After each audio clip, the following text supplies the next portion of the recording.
Hola, ¿qué tal amigas y amigos de La Zona y de @postmx? Me da muchísimo gusto saludarles en un episodio más de este podcast. Les saluda con mucho gusto Roberto Uriel. Y el día de hoy estoy muy feliz, muy contento porque tengo a una invitada muy especial, Mariela Benavides, quien es coordinadora nacional de Techo México. ¿Cómo estás, Mariela? Hola, ¿qué tal? Muy bien, gracias por la invitación. Qué bueno que estás aquí, Mariela. Además de Techo, ¿haces alguna otra actividad o únicamente estás enfocada ahorita en esto? Sí, tengo un proyecto que se llama Amorcito Corazón y bueno, ahí Ok. vemos el tema de la alimentación basada en plantas. Ok, bueno, ahorita nos platicas un poco de eso y también de Techo. Primero que nada, agradecerte que te hayas dado el tiempo de estar aquí con nosotros y, bueno, preguntarte, hay mucha gente que seguramente ubica Techo porque ustedes son un grupo de personas muy activas. Yo los he visto haciendo campañas, los he visto también ya haciendo pues la parte de la incidencia, el impacto directo con la gente, pero probablemente haya quien no sepa todavía qué es Techo. Así es que cuéntanos qué es Techo. Sí, mira, la verdad es que Techo es orgullosamente una ONG latinoamericana, ¿no? Es una organización que nace para latinoamericanos desde latinoamericanos, ¿no? Y eso es creo que importante porque el tema de la pobreza en América Latina, a pesar de que uno vaya pasando de país en país, pareciera la misma, ¿no? Y esto creo que tiene mucho que ver con un fallo político, económico, social que es muy parecido, ¿no? Entonces, bueno, lo que Techo hace es una organización que se basa sobre todo en el trabajo que hay en conjunto entre los pobladores de una comunidad, que actualmente en México se le conoce como asentamientos informales. Son las zonas donde trabaja Techo, que vienen siendo estas comunidades vulnerables que están dentro de las mismas ciudades grandes como lo son Monterrey, ¿no? Y bueno, ahí es el conjunto que se da entre los pobladores que viven ahí y obviamente los voluntarios que están tratando de cambiar la situación y de trabajar en conjunto. Y creo que lo que tiene Techo muy interesante es que no tenemos una línea de proyectos que inventamos, ¿no? No es como que llegamos a una comunidad y decimos, desde nuestra experiencia vamos a cambiar la situación de pobreza porque esto pensamos, sino más bien dialogamos mucho con los pobladores, entendemos mucho desde su perspectiva cuál es la situación en la que están viviendo y es como empezamos a crear proyectos. Claro, el voluntariado es esencial porque se ocupa muchísimo trabajo, pero al final del día son los pobladores los protagonistas del desarrollo comunitario. Ajá, ¿son proyectos en general o son proyectos enfocados a construir un techo? Mira, tenemos, curiosamente, se nos conoce mucho por el tema de vivienda, ¿no? Ajá. Yo creo que cuando se piensa en techo, creo que ha sido un poquito nuestra cruz, ¿no? Desde el nombre, desde que empezó esto en Chile y ya está en 19 países de América Latina.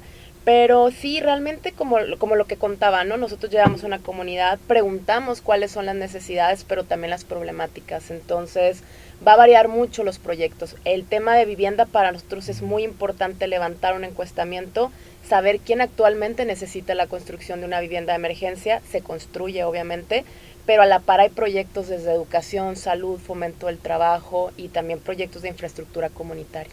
O sea, digamos que atienden a una comunidad muy integralmente. Exactamente, sí, y cada comunidad yo creo que así como nosotros tenemos cada colonia en la ciudad, va a Ujú. tener sus características, ¿no? Va a haber comunidades con muchos niños, otros no tanto, van a haber comunidades que a lo mejor se centran más en un tema de educación, habrá comunidades que requieren más un tema de acceso a la misma comunidad, ¿no? Ya. ¿Y cómo consiguen ustedes los recursos para poder realizar estos proyectos? Sí, mira, ahí el tema es, yo creo que nos ayuda mucho que México es un país donde la responsabilidad social empresarial es real, o sea, Ok. realmente a pesar de muchos cambios y de muchas cosas que han estado ahí en debate, pues las empresas no lo han dejado de hacer, ¿no? Y eso mantiene no solamente el trabajo de Techo, sino de un montón de organizaciones. La sociedad tiene muchísimo que ver también cuando hacemos colectas en la calle, cuando de repente tenemos un programa de socios, de amigos que nos apoyan ahí desde 150 pesos mensuales y pues obviamente se logra hacer bastante con eso. O sea que México es un país solidario. Sí, me parece realmente, y qué bueno que estoy acá para decirlo, son más los buenos que los malos. Es esencial saberlo y que a pesar de estar pasando por una situación compleja como es la pandemia, la gente no deja de ayudar. Ujú. ¿Cuáles son las necesidades más que más se repiten o más constantes que ustedes han detectado en comunidades? Mira, yo me atrevo a decir, al menos en mi experiencia, creo que la vivienda es algo primordial. O Ok. sea, eso en definitiva pues a quien no le gusta, ¿no? Saber o tener un lugar seguro en el cual estar, un lugar que no solamente te resguarde de peligros externos, sino en el que también puedas desarrollarte, ¿no? La vivienda definitivamente es uno de ellos. También me parece que conforme más pasa el tiempo, la situación de educación, ¿no? A pesar de que los niños asisten a las escuelas, conocemos mucho lo complejo que es poder mantenerse en las escuelas. Entonces, para nosotros tener un tema de fortalecimiento escolar en el que apoyemos a los padres y a los niños es esencial. Ya, la vivienda entonces es una de las principales necesidades que ustedes han detectado. Y la educación, porque, digo, por ejemplo, aquí en Nuevo León, siempre se ha dicho, y bueno, los indicadores ahí están, que Nuevo León es uno de los estados con mayor alfabetización, la gente estudia más aquí en Nuevo León, pero sigue siendo una necesidad fuerte. Sí, yo creo que hay un tema que no se habla mucho, ¿no? Bueno, empezando por el tema del asentamiento, es cada que se sacan indicadores hablando de algún tema como alfabetización, el tema del ingreso económico por familia o el que sea, hay que contemplar que los asentamientos informales no son contemplados dentro del INEGI. O sea, no existe un censo que actualmente vaya a cuestionar a las familias o a sacar indicadores. Entonces ahí es donde Techo siempre, yo creo que llevo ya un montón de tiempo peleando esta situación, de decir, ok, tenemos un gran medidor de pobreza en México, porque verdad que el Coneval es increíble, nos puede dar un montón de información, pero mientras no se encueste a todos los mexicanos, es difícil poder sacar indicadores. O sea, pasa lo mismo que con los servicios básicos. El municipio no llega a ponerte agua, drenaje o el resto de los servicios básicos si eres una colonia no regular. O sea, pasa exactamente lo mismo aquí. Sí, exactamente. Justamente el Techo tiene aproximadamente, yo creo que va para un año que se ganó un amparo ahí con el INEGI para que fueran contemplados los asentamientos informales. Y creo que también la palabra informalidad, como lo conocemos, ha hecho que también existe una excusa por la cual no garantizar el Estado de Derecho de muchas personas en México. Ya. ¿Y el INEGI aceptó que está fallando ahí? Sí, se ganó el amparo. ¿Y lo incluyeron el año pasado o no? Va a ser el próximo censo. O sea, tenemos que esperar 10 años. Sí. Lo que ya se está haciendo actualmente con el INEGI, que creo que es un gran paso, son los mapas digitales en los cuales ya se está contemplando la información que nosotros tenemos, ya existe un acercamiento de primera mano, y creo que al final también, desde el lado también de la organización, es entender, México es un país, y me pasa porque conozco otros países donde también está Techo, ¿no? Es un país complejo geográficamente, es un país inmenso, ¿no? Y sobre todo con esta nueva explosión demográfica que está existiendo en las ciudades, es cada vez más complejo poder abarcarlo todo, pero no por esto no debemos de estar ahí tomando los datos que al final del día nos van a ayudar a crear mejores proyectos sociales. Claro, los datos no están, pero las necesidades sí son reales, ¿verdad? Exacto. Oye, y bueno, ya que no existe un indicador, digamos, aquí en Nuevo León, ¿hay manera de saber entonces cuánta gente, por ejemplo, vive en asentamientos que no son regulares y que pudiera estar teniendo estas necesidades, o de plano no podemos saber? Yo creo que sí hay manera. El tema es, actualmente tenemos una institución como Fomerrey que trabaja el tema de asentamientos, tienen un cierto conteo.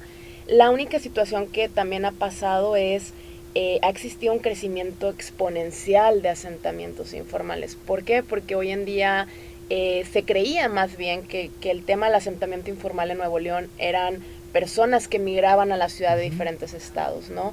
Y hoy en día con los cuestionamientos que hacemos nosotros a las familias de saber de dónde vienen o cómo es que migraron, nos damos cuenta que no, que existe también muchísima gente del sur de Nuevo León que comienza a migrar porque obviamente por todo el cambio climático cada vez es más difícil poder estar en su lugar de origen, ¿no? Y también ellos están buscando mejorar su calidad de vida. Entonces, creo que esta idea de que la pobreza que existe en Nuevo León viene de otros estados y no de gente de Nuevo León es un error, en definitiva.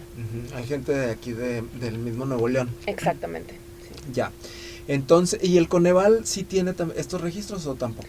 El número tal cual de asentamientos informales no está, porque el Coneval más bien lo que va a buscar siempre son datos que nos permiten entender cuál es como la geografía del lugar. Es muy sencillo cuando Coneval te arroja piso de tierra, algún problema en alfabetismo, problemas para llegar a su lugar, uno puede darse una idea de lo que se está hablando es un asentamiento informal, que nos ayuda mucho el Coneval en eso al final del día. pero creo que definitivo necesitamos ya un censo oficial de asentamientos informales. Y datos directos, ¿verdad? Exacto. De las comunidades. Y entonces ahorita, ¿cómo eligen ustedes en qué comunidad van a trabajar? Y mira, Digo, porque me imagino que no se dan abasto. Sí, yo creo que esa es la triste respuesta, ¿no? Hay más asentamientos de los que podemos abarcar. Y fíjate que también a mí creo que hay una estigmatización fuerte de la pobreza en general. Y bueno, ya que me invitaste y me siento en la confianza de poder decirlo, Nuevo León es un estado de mucho esfuerzo, ¿no? Nuevo León es un estado con una cultura del esfuerzo muy grande, pero que también a veces nos ha hecho estigmatizar a la pobreza, ¿no? O sea, esta idea de el esfuerzo te permite emprender o llegar a algo, y claro, ¿no? El regiomontano es conocido por eso, pero también hay que aceptar que existe una pobreza en el estado, ¿no? Y que no es que las personas estén en esa situación por elección, y creo que esto es algo que tiene que empezar a cambiar en la manera en la que inclusive nos referimos sobre la pobreza en el estado. Entonces, y ahí yo sí me atrevo a decir, las comunidades, cuando nosotros sacamos números o estamos contando en diferentes espacios que se nos dan cuántas son o cuántas conocemos, tristemente la mayor parte de la gente que atiende esta información que brindamos no cree de primera mano que existe este tipo de pobreza en la ciudad, ¿no? Y está muy invisibilizado, a pesar de que también todo el tiempo estamos conviviendo con personas de asentamientos informales. Ya. Sí, esta cuestión que mencionas ahorita, me acordé mucho de una gráfica que anduvo circulando mucho en redes sociales el año pasado, que hacía esta reflexión justamente de que sí, o sea, te dicen esfuérzate y vas a salir de esa cuestión de pobreza, no sé si así se le llame correctamente, pero decía también que hay gente que tiene ya privilegios con los cuales nació y bueno, sigues por ese camino, ¿no? Igual el del otro lado, la gente que está en pobreza, pues es muy difícil como abandonarla, ¿no? Salir de ella. Claro, y yo creo que aquí es bien importante no polarizar, ¿no? Okay. Hoy en un momento en el cual ya pareciera ser que tenemos una sociedad un poco polarizada, que está bien, que está mal, y en todos los temas, ¿no? Y yo siempre, cuando la gente me dice de repente, oye, pues ya fui, conocí una comunidad y ahora creo que me siento un poco mal de mi privilegio, yo más bien es como, ¿qué vas a hacer con tu privilegio para cambiar esto que te indignó, ¿no? Y también no se trata que de la noche a la mañana, en la situación en la que estamos nosotros viviendo actualmente, nos sintamos culpables, sino más bien también es querer las mismas oportunidades para el otro, ¿no? Y yo creo que esta búsqueda de justicia social es lo que nos debería de estar actualmente moviendo más allá que sentirnos bien o mal por el privilegio o estar peleando más allá por un color de piel y qué conlleva esto, ¿no? Entonces, creo que la manera en la que le demos acción a la indignación que nos produce la pobreza deja de ser un discurso y comienza a ser un cambio, ¿no? Uh-huh. Y ahí se vuelve algo tangible, ¿no? Exacto. Que simplemente la polarización. ¿Y te han tocado casos así donde alguien definitivamente dice, ¿sabes qué, Mariela? Te voy a ayudar o me voy a involucrar o sí te ha tocado ver así historias? Sí, no, definitivamente sí. Yo creo que para mí Nuevo León ha sido un estado, que lo digo, ¿no? O sea, yo que soy de Tamaulipas y tengo acá ya 13 años, es un estado que me parece que cuando la gente ya cree en algo, es muy difícil que lo suelte, ¿no?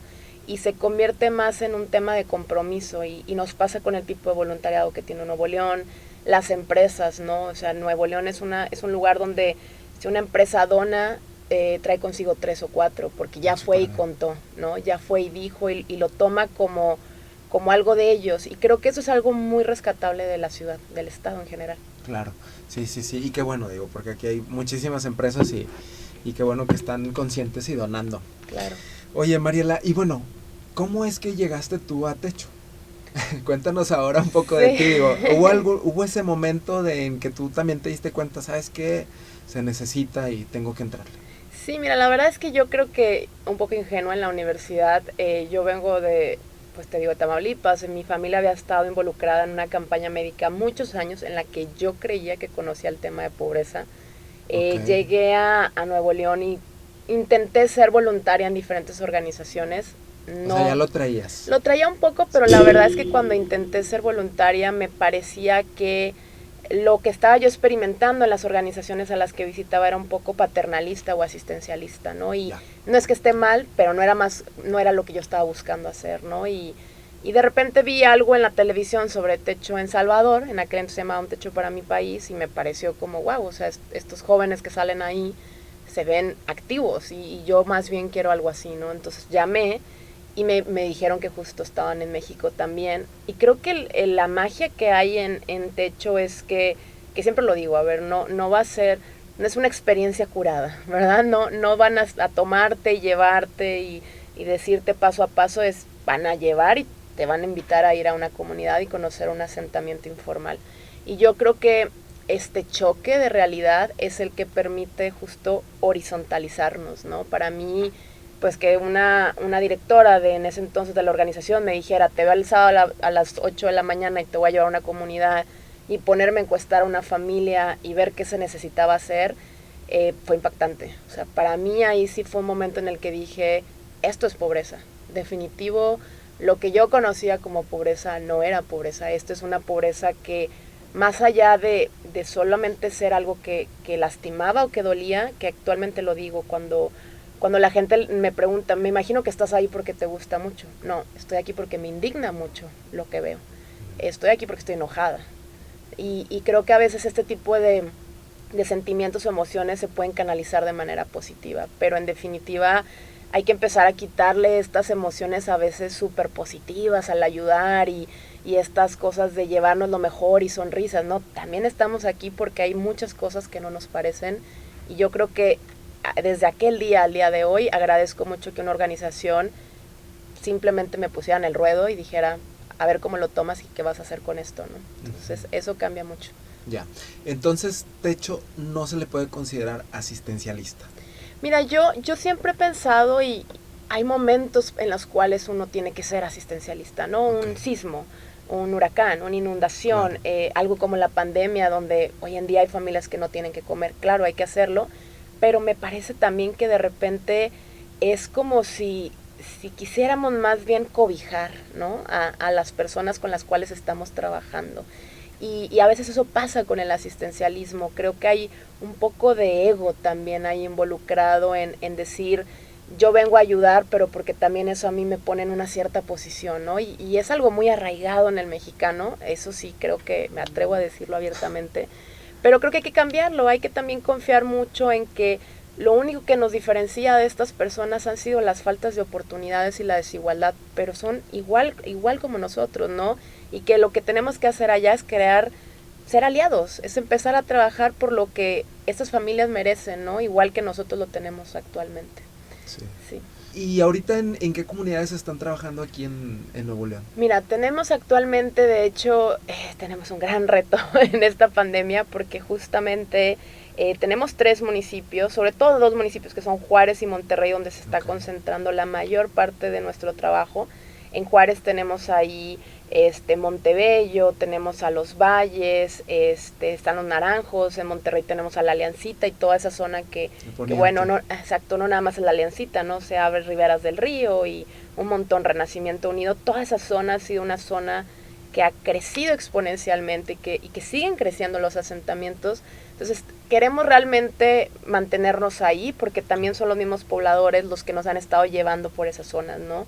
Y es también saber escuchar, pues que ellos nos dicen, oye, es que en tal comunidad está creciendo y vemos cada vez más familias, bueno, vamos a ir a atender esa comunidad. Entonces, ahorita actualmente tenemos ahí. Ok, Mariela, pues qué bueno que están trabajando en estas comunidades.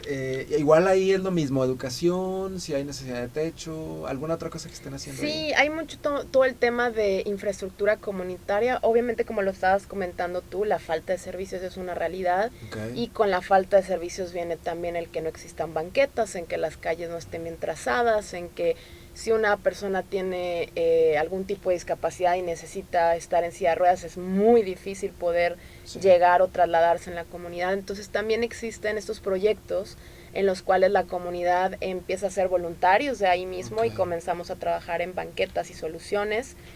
También tenemos sistemas de captación de agua pluvial. La verdad es que uno de los proyectos que a mí me ha parecido fabuloso ahora durante la pandemia ha sido que muchas de las comunidades a través de talleres con voluntarios han aprendido a hacer gel antibacterial, ¿no? Jabón y todo ese tipo de cosas para justamente prevenir el contagio. Y también como tipo emprendimiento, o sea, lo pueden vender. Sí, han estado también intentando con este tema. Creo que hasta ahora la idea primordial ha sido como prevenir contagio, ¿no? Sobre todo por la falta de acceso al sistema de salud, pero también han estado vendiendo. Emprendiendo un poco. Ok, y bueno, ¿ustedes trabajan también de la mano con los municipios o cómo es ahí la coordinación? Sí, mira, la verdad es que nosotros siempre decimos que lo que no queremos es ser una piedrita incómoda en el zapato, sino todo lo contrario. Entendemos el gran trabajo que llega a ser para un DIF, para grupos vulnerables. No es que de repente no quieran hacer el trabajo como se cree, es que también lo que te decía geográficamente es muy grande México. Pues ahí lo que nosotros hacemos es acercarnos y decir, bueno, mira, tengo un montón de voluntarios, tengo un montón de gente, las comunidades confían en este trabajo comunitario que se hace, cómo podemos empezar a hacer sinergia. Okay. Y la verdad es que nos va bastante bien. Yo me atrevo a decir que si de repente dejamos un poquito la silla del dedito apuntador, ¿no? Y comenzamos más bien a unirnos y a buscar maneras de trabajar, también se logran grandes cosas. Claro. ¿Con otras organizaciones también colaboran? Sí, también. De hecho, por decir, hace poco con todo el tema del incendio de la sierra, ¿no? Ahí estuvimos trabajando, seguimos trabajando con amigos de la sierra, un montón de grupos de escalada, de montaña que están súper involucrados en esto. Este tema, por decir, de los huertos, los hacemos con SOSAC porque entendemos que no es nuestro expertise. Entonces, un montón de organizaciones, al final los scouts, que también nos llenan de voluntarios increíbles y con un gran liderazgo. Creemos mucho en la vinculación y el empezar a trabajar en sinergia y en colectivo. Ya. Y hay algunas personas que probablemente les hacen señalamientos, les critican o que dicen que a lo mejor les pueden decir, ustedes están lucrando con lo que hacen, ¿no? Me imagino que siempre hay este tipo de comentarios. ¿Qué les responderías a esas personas? Yo creo que el Techo tiene dos críticas muy, muy chistosas, ¿no? Y una es, no solamente Techo, cualquier organización de la sociedad civil, siempre va a existir un tema, pero bueno, ¿para qué contratan gente si podrían tener a sus voluntarios? Bueno, porque un voluntario también tiene un trabajo y también va a la universidad y existe algún momento en el crecimiento del mismo trabajo comunitario donde se necesita a alguien encabezando ahí, ¿no? Entonces es cuando entra la importancia de contratar gente, ¿no? Y creo que en México en eso sí la regamos un poco, ¿no? O sea, tenemos muy mal vistas a las organizaciones de la sociedad civil sin darnos cuenta que son un gran aliado, son observadores que aparte están accionando lo que ven, ¿no? Y creo que por ahí puede venir esa crítica que no nada más es para Techo, ¿no? Es para cualquier organización y que creo que también está válido, ¿no? Pero el mexicano de repente escucha un error de alguna organización o algo que estuvo turbio y generaliza, ¿no? Tendemos mucho a generalizarlo todo cuando, pues no, o sea, de verdad hay poblaciones que no están siendo atendidas si no existieran ciertas organizaciones. Una de ellas es el asentamiento informal. No están siendo atendidas y si no existiera un Techo, pues bueno, ¿cómo se estaría trabajando con estos grupos poblacionales, no? Y la otra es, pues como todo, ¿no? De repente ven que trabajamos con chicos de universidades públicas y privadas y toda esta nueva terminología del whitezican y bueno, como que el Techo es muy whitezican y entonces lleva chavitos de colegio. ¿Les han dicho eso? Claro, divertidísimo. Para nosotros siempre digo, a ver, que bueno, la publicidad mala y buena es buena. Pero claro, sí tenemos esta crítica, ¿no? De repente, mueven chavitos de colegios y nada más van y construyen. Pues sí, pero al final lo que no dimensiona la gente que a veces tiene este tipo de crítica es lo que nos ha llevado a esta pobreza es justamente la desigualdad y el tener muy polarizada la sociedad. Entonces, si hoy en día lo que necesitamos es que dos personas que viven la desigualdad, una a su favor y otra en contra, se conozcan, dialoguen y vean cómo se van a cambiar las cosas, pues qué bueno, ¿no? O sea, ese enfrentamiento para mí debió haber pasado hace más de 50 años. Sí, claro. Fíjate que me llama mucho la atención tu respuesta porque Yo, por ejemplo, tengo amigas que están en organizaciones civiles o, por ejemplo, tengo amigas animalistas y las críticas son muy diferentes para la labor que ellas hacen y muy diferentes las críticas que tú me mencionas que les hacen a ustedes. Pero al final de cuentas siempre va a existir eso, ¿no? Claro, es que yo creo que viene desde el tema de ser persona, ¿no? O ser humano y ser complejo y buscar a veces en qué pasar el tiempo. Claro. Oye, y también lo que mencionas ahorita, la autoridad no puede sola entonces. No, yo me atrevo a decir que en verdad hay que darnos cuenta, y esto no es hablar ni bien ni mal del gobierno, ni tampoco estoy defendiendo ni yéndome en contra, pero es entender que es un país, y yéndome más de un trasfondo, la pobreza en México es generacional. Tenemos una pobreza que ha existido en núcleos familiares desde más de 40, 50, 60, 70 años. Entonces aquí estamos combatiendo un viejo enemigo, ¿no? Entonces también hay que entender que cada cambio, cada que existe un partido nuevo y que viene con nuevas ideas, pues claro, se intenta hacer muchas cosas, pero creo que y eso sí para mí es una crítica constructiva, lo que nos ha faltado como sistema político definitivamente es voltear y preguntarle a estas personas qué piensan. ¿Qué es lo que también se podría hacer para cambiar esta situación? Porque las respuestas me parece que ahí están. Pero sí creo también que venimos un poco con una imagen de Salvador un poquito egocéntrica, un poquito de yo tengo la respuesta, y no nos atrevemos a horizontalizarnos, no nos atrevemos a ponernos en el mismo nivel, porque ahí estamos, somos personas.